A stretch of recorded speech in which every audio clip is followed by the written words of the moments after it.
Next, the word from the White House. Donald Trump will not be taking part in the impeachment inquiry. Lawyers acting for the US president said he wouldn't be attending on Thursday, citing a lack of fairness. It's alleged that the US president tried to pressure Ukraine into carrying out an investigation of a US citizen for the president's personal political gain. Eric Lisson is our legal analyst and a former US federal prosecutor. He joins us now live. Eric, good evening to you. As ever, pleasure to have you on the programme. President Trump decides not to attend his own impeachment hearing. Is this a clever decision or a reckless one?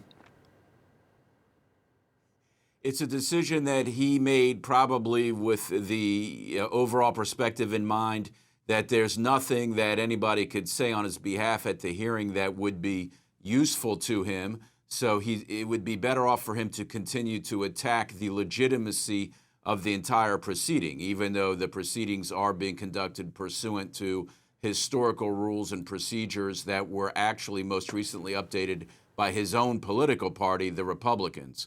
But that notwithstanding, he and his allies in the Republican Party have been attacking the proceedings on procedural, not so much substantive grounds from the beginning, and this is consistent with that.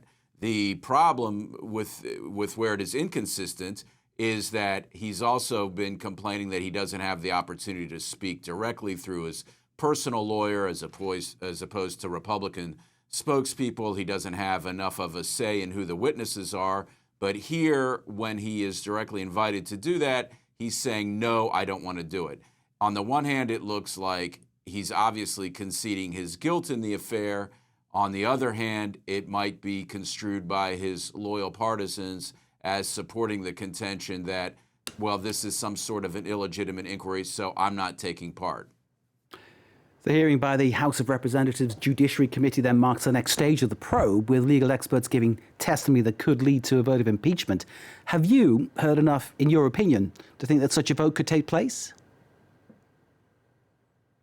Oh, yes. There has been an overwhelming amount of evidence, if it was presented in a court of law governed by rules of criminal procedure, despite what the president and his spokespeople have been saying.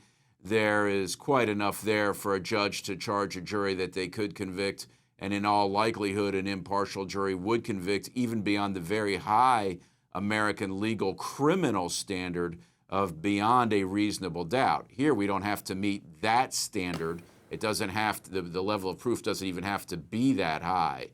But it is important to lay it out in as transparent a way as possible and in a way that convinces as many citizens that are want to be informed as possible as to what is going on. So it is necessary to go through this process, and there is, in fact, a lot of work to do in terms of narrowing down or streamlining the evidence to fit into very specific charges that meet the constitutional definition of what is impeachment, which is bribery, treason, high crimes, and misdemeanors. Those are the specific phrases used in the United States Constitution. So we will going by the House Judiciary Committee now will be going by whatever historical precedent and legal precedent exists. It's not a whole lot to tailor the overwhelming amount of factual evidence that has been produced to fit into these categories. But the president is fighting this tooth and nail, and he's in complete denial, and so are his allies, as to what some of these factual statements actually are, yet they do prefer to attack it on procedural or legitimacy grounds, seeing that the substantive grounds are not at all helping them. Eric Lisson, for now, thank you very much indeed. Next, COP25.